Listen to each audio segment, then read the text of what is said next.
también soy abogado defensor de derechos humanos.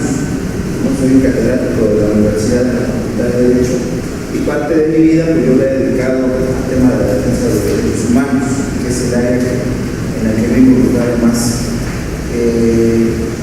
Bueno, quiero comentarles que vamos a ver un tema muy importante que tiene que ver con el mecanismo de protección de personas defensoras de derechos humanos. En el último año de gobierno de Felipe Calderón Hinojosa se dio una serie de movimientos de periodistas y defensores de derechos humanos exigiéndole al gobierno federal la implementación de acciones en defensa de la integridad del ejercicio profesional de defensor de derechos humanos por una parte y por otra de periodistas. Fue así que se crea la ley de protección a personas defensoras de derechos humanos y periodistas y también su reglamento. ¿Qué es lo importante de este mecanismo? Lo importante es que surge por primera vez un documento que contiene ya algunos lineamientos en el tema de protección a personas defensoras de derechos humanos y periodistas. Quiero hacer la aclaración. Esto, desde que inició el gobierno, dio algunas cosas que hoy le reprochamos a la Fiscalía.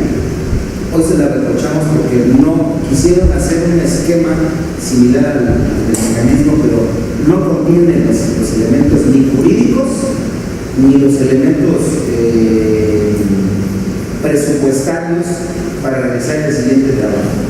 Bien, hoy vamos a hablar del mecanismo en el contexto nacional y en el contexto de esa ley de protección a personas defensoras de derechos humanos y periodistas. Aclaro, hay el propio gobierno federal en su implementación, pues ha habido algunas inconsistencias que los periodistas y defensores le han reclamado, porque si bien es cierto que se interviene en varias áreas estratégicas del gobierno, no ha sido tan eficaz como quisieran los periodistas y que pues lamentablemente en algunos casos pues, hasta han sido privados de la vida. La siguiente, por favor. Primero, tenemos que tener en cuenta qué es el mecanismo. ¿Qué es el mecanismo? El mecanismo como tal es un mecanismo, para la redundancia, de protección especializada para personas defensoras de derechos humanos y periodistas que se deriva de una ley que reconoce la obligación del Estado de proteger a esas personas. Como les decía, al surgir una nueva ley en el último año de Felipe Calderón Hinojosa, obliga en el marco de esa ley a la implementación de medidas a favor de los periodistas y defensores de derechos humanos.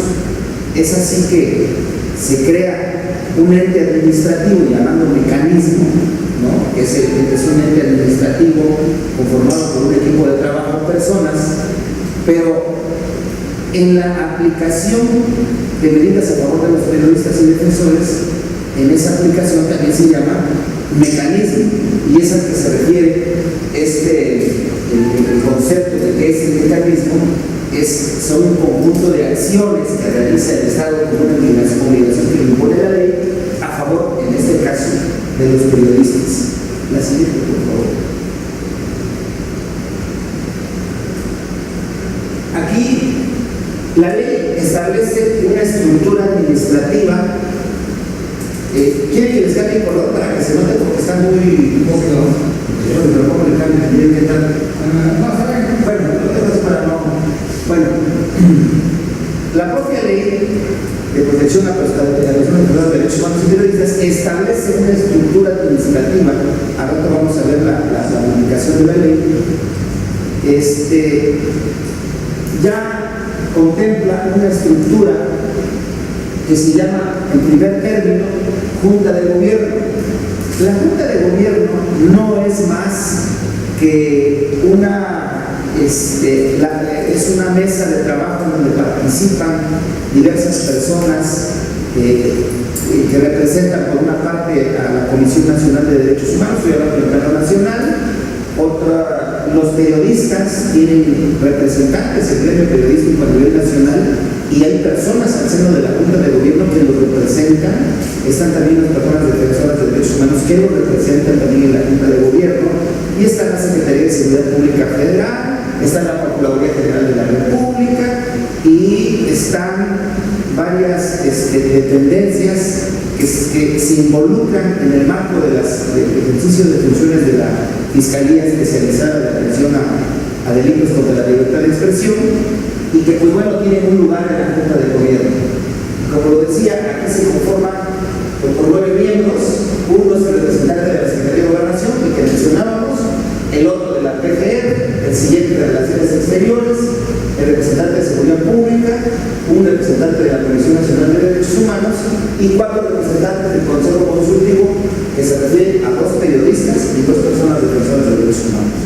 De ahí tienen invitados permanentes con voz pero sin voto, y son un representante del órgano comisionado de la ONU para los Derechos Humanos, un representante de la Conferencia Nacional de Gobernadores, un representante del Poder Judicial de la Federación, el presidente de la Comisión de Derechos Humanos del Senado y también de la Cámara de Diputados. Estos son los que representan a la Junta de Gobierno. Los anteriores son los que tienen voz, pero no tienen voto. Así está conformado en términos de ley la Junta de Gobierno, que era lo que le reclamábamos nosotros al fiscal del Estado y decirle: a ver, tú creaste una unidad de atención a delitos cometidos contra periodistas, pero ¿cuál es tu herramienta, cuál es tu andamiaje que vas a utilizar, tu presupuesto, a la luz de una Junta de Gobierno que él llama un Consejo Ciudadano, que es el que va a vigilar la integración de las carpetas de investigación? Pero eso no basta, o sea, eso no da resultados a favor de los periodistas. La siguiente, por favor. ¿Qué hace el mecanismo? ¿Cuál es la conformación y las funciones que realizan al interior de esa Junta de Gobierno? Esa Junta de Gobierno tiene un consejo consultivo integrado por 9 personas de la sociedad civil, de las cuales 4 forman parte de la Junta de Gobierno. Hay que poner especial atención en este consejo consultivo, porque cuando se presentan los casos de agresiones contra, en este caso, periodistas, el consejo consultivo ya conoció los análisis de riesgo, y en razón de esos datos ellos determinan la implementación de las medidas a favor de los defensores y de los periodistas. Ojo, esto no lo contempla la Fiscalía en Oaxaca, no tiene ninguna herramienta que le permita realizar lo que realizan en la Ciudad de México, que tiene sus deficiencias, por supuesto, ahorita lo vamos a comentar. Tienen una coordinación ejecutiva nacional que, para efectos administrativos, es una unidad para la promoción de los derechos humanos de Gobernación, que funge como una coordinación. En la estructura administrativa de la Secretaría de Gobernación, ustedes saben que hay un secretario de Gobernación, hay un subsecretario de Derechos Humanos, en este caso es Campa, y de esa subsecretaría depende la unidad de Derechos Humanos, y que quien la preside en este momento es la licenciada Patricia Colchero. La anterior era la doctora Sara Irene Retías Guerra, que ahora es la directora de Derechos Humanos de la PGR. Regreso al tema de la unidad de Derechos Humanos.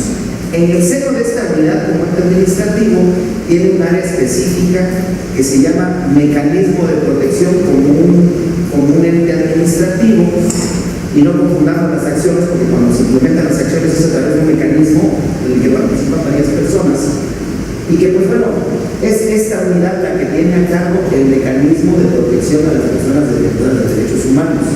También tiene a cargo el número telefónico, que ahorita voy a pedir la autorización del encargado del mecanismo.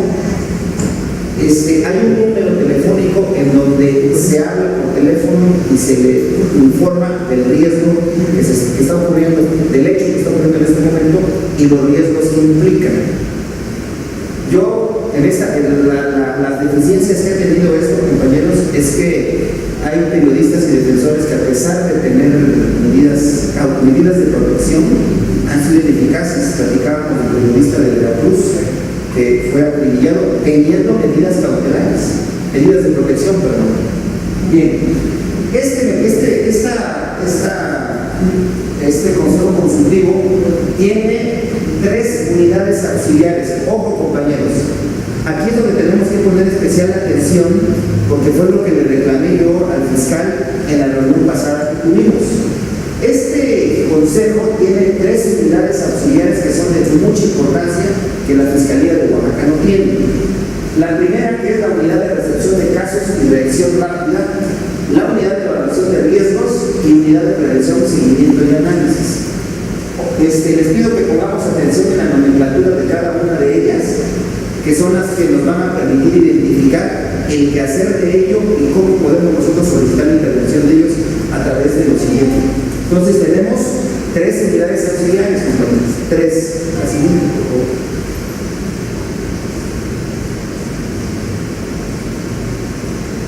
¿Cuál es el procedimiento que se implementa al interior del mecanismo? ¿No?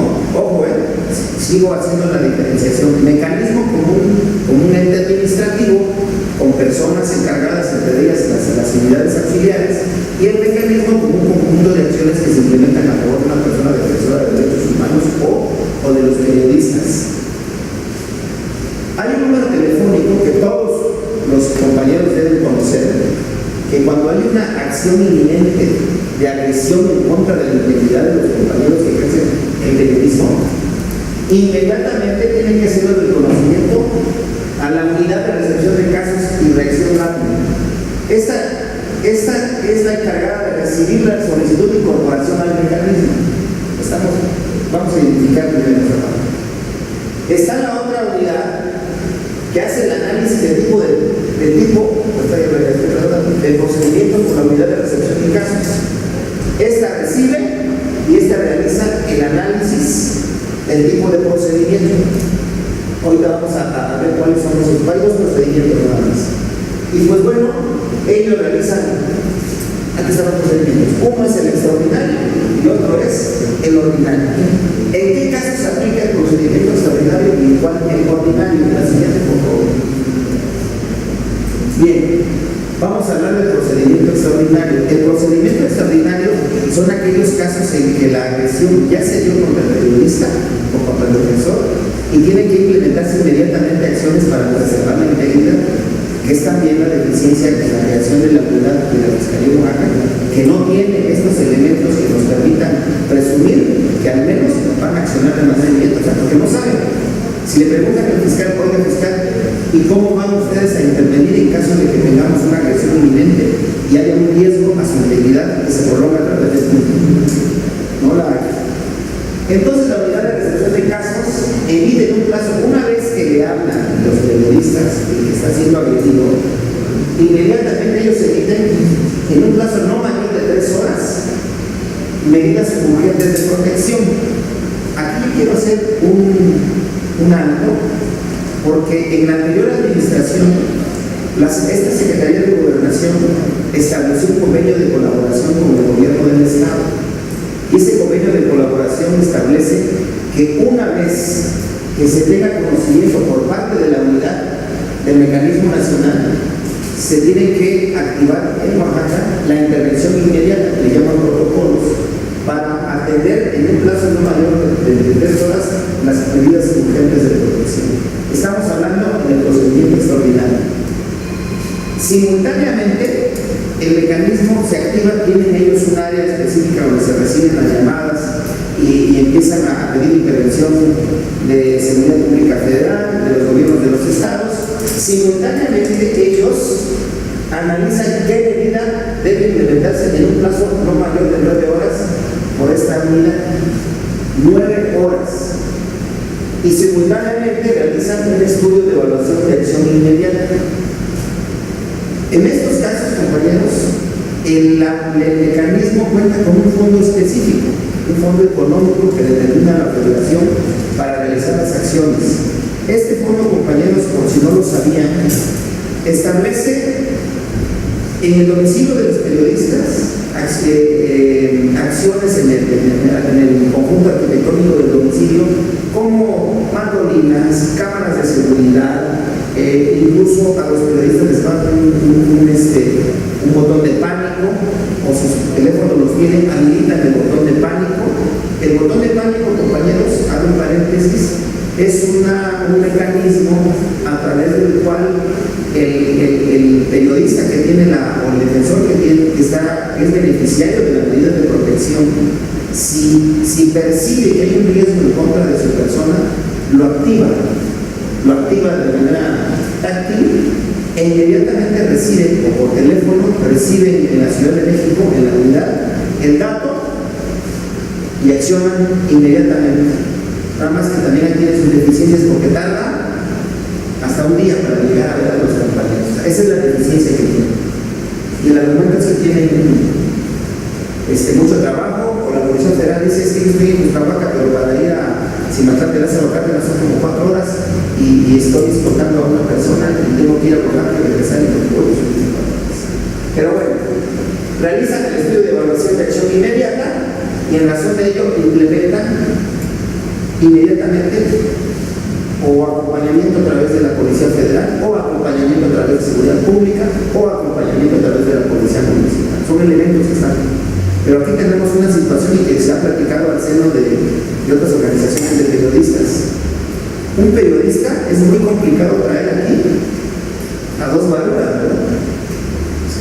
Porque si van ustedes en una marcha con la sección 22 y ustedes llevan protección personal, aparte de que golpean a la escolta, ustedes van a estar cuidando a la escolta y cuidándose ustedes. O sea, ese es un tema que no se ha resuelto. Aquí el periodista dice: yo vivo de esto y yo necesito trabajar, y si yo vivo una escolta, me vulnero más yo trayendo una escolta que no. Pero bueno, son las prácticas que se realizan. Enseguida, una vez que se realiza la evaluación, ellos le informan al coordinador ejecutivo de las medidas que se implementaron. ¿Cuáles? Las que ya hablamos. Y se remite el caso a la unidad de evaluación de riesgo para el inicio del procedimiento extraordinario. Es decir, de todos los análisis que realizaron, van a la unidad de análisis de riesgo y le dicen: aquí están los datos que nosotros recabamos para que hagas un análisis de tu evaluación. Y les quiero decir, compañeros, que en el tema de la evaluación hay una unidad, la que estaba anteriormente, y que se refiere a la unidad de análisis de riesgo. Esta unidad, compañeros, que tampoco tiene esta fiscalía, la de Oaxaca, es que se encarga de hacer un análisis in situ, es decir, vienen a Oaxaca y determinan varios aspectos importantes del quehacer de los periodistas. Por eso el otro día se dio el pozo, porque casi les estaba diciendo que querían investigar su vida para saber por dónde, como si en el ejercicio profesional hicieran cosas ocultas, pero pues esto no fue así. Pero bueno, creo que se equivocó el licenciado del pozo, pero la unidad se refiere a las acciones que realizan para determinar si el riesgo es extraordinario, si es alto, si es medio o es bajo, ¿no? Por eso ustedes ven de repente que hay compañeros periodistas que van a su domicilio, firman un tacto y pasan a los policías. ¿Sí se han dado cuenta de eso? Es porque tienen medidas bajas, blandas, digamos, de seguridad. Pero hay otros que tienen medidas extraordinarias y que pues implican un acompañamiento mucho mayor en la realización de su trabajo. Pero eso lo determina la unidad de evaluación de riesgo. En razón de ese análisis, implementan las acciones.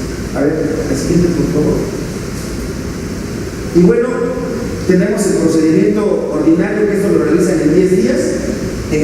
Como en el caso anterior, la unidad de recepción de casos y reacción rápida remite el caso a la unidad de evaluación de riesgo, de la que estábamos hablando, y ellos hacen primero el estudio de evaluación de riesgo. En razón de eso determinan qué riesgo tiene de beneficiarios y quién es más, porque a veces los periodistas tienen familia. Entonces ellos hacen un análisis general para determinar cuál es el nivel de riesgo en razón del trabajo que realizan en el ejercicio de la profesión del periodismo. Y bueno, al final definen cuáles son las medidas de protección que se van a implementar a favor de los periodistas, ¿no? Aquí algo que el mecanismo nacional adolece es que meten a todos los periodistas en el mismo cajón. O sea,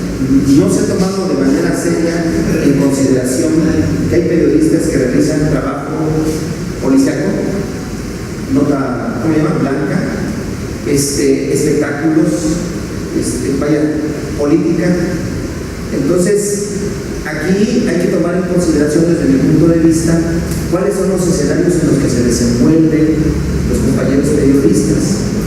Y regreso a lo mismo, la Fiscalía de Oaxaca no tiene, ellos cobraron una comisión, pero esa comisión no tiene las herramientas como lo tienen a nivel nacional para implementar acciones de reacción inmediata, ¿no?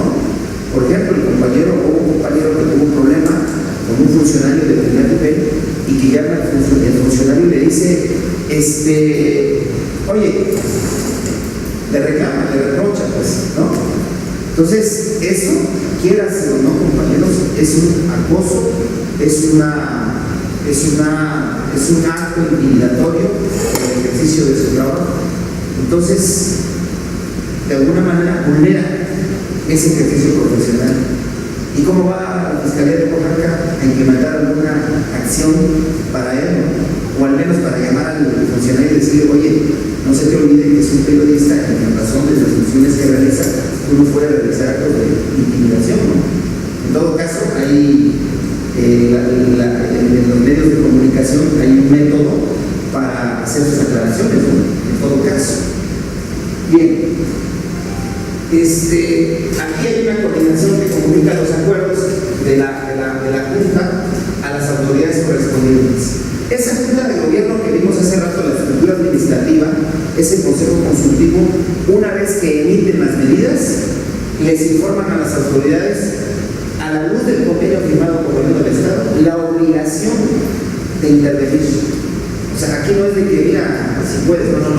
Te comunicamos que como tenemos un convenio, y acuérdense que el espíritu de los convenios, el convenio es un acuerdo de derechos y obligaciones. Entonces aquí hay una obligación del Estado para implementar las acciones que determine la Junta. Y bueno, la Junta de Gobierno decreta las medidas preventivas de protección. Ahí la Junta, con el fondo que tiene económico que maneja, ya determinaron si necesita vehículo, si necesita escoltas, si tienen que implementar cámaras de seguridad, si hay que poner una mandolina, o sea, eso ellos ya lo determinaron y ya tienen sus convenios con las instituciones y las empresas y realizan según el análisis de riesgo, La siguiente, por favor. Bien,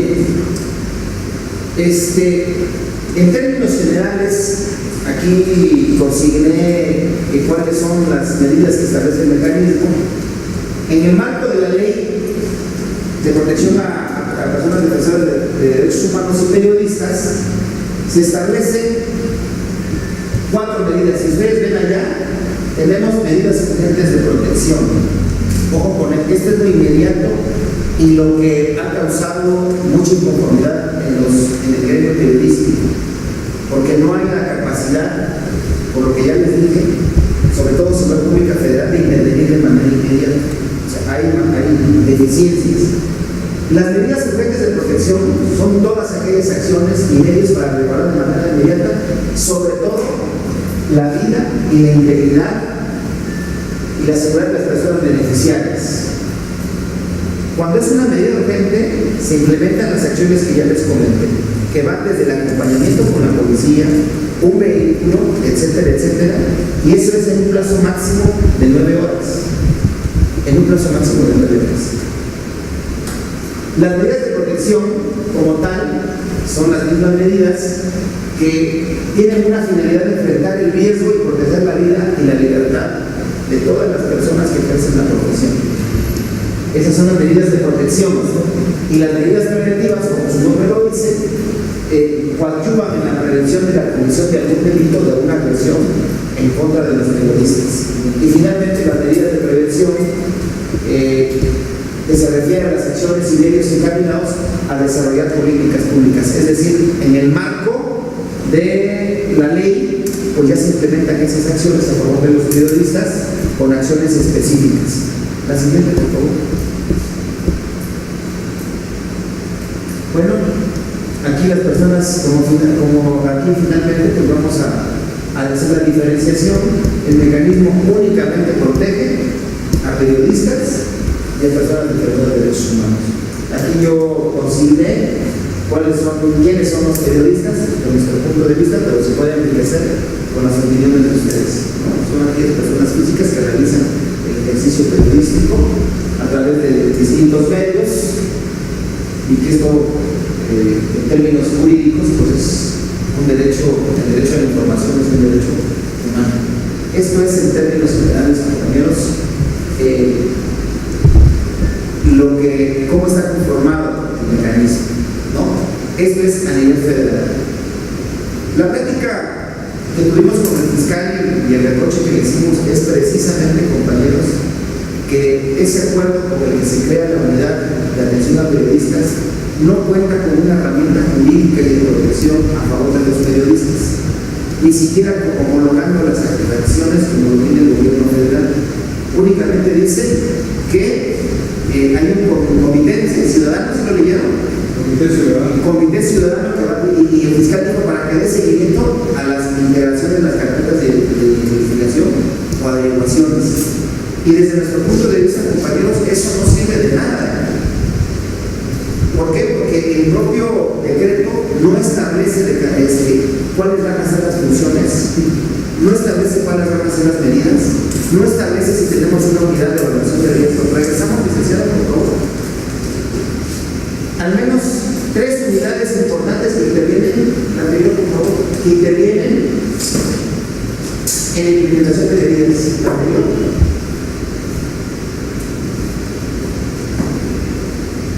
Anterior. Estas. Yo, la verdad, no percibo en el contenido del decreto, al menos estas 3 áreas estratégicas dentro de la propia Procuraduría de Fiscalía para que realice las acciones en favor de los. Yo no las veo. Esta, que es la que recibe, porque yo me preguntaba, está Flores, que es el fiscal del titular de la unidad. Bueno, él tiene personas o personas que se van a encargar de esto. No lo hay. La unidad de evaluación de riesgos, ¿quién va a realizar el análisis de riesgo? ¿Quién lo va a hacer? Yo preguntaría, compañeros, ¿ustedes saben si la fiscalía tiene esta unidad? No lo tiene, porque no tiene presupuesto. Y la unidad de prevención y seguimiento, ¿quién va?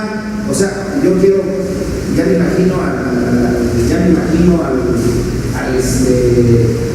licenciado Flores, titular de la unidad, hablando a la seguridad pública. Oiga, secretario, por favor, necesito una patrulla para que vaya a ver al periodista que lo acaban de amenazar, ¿no?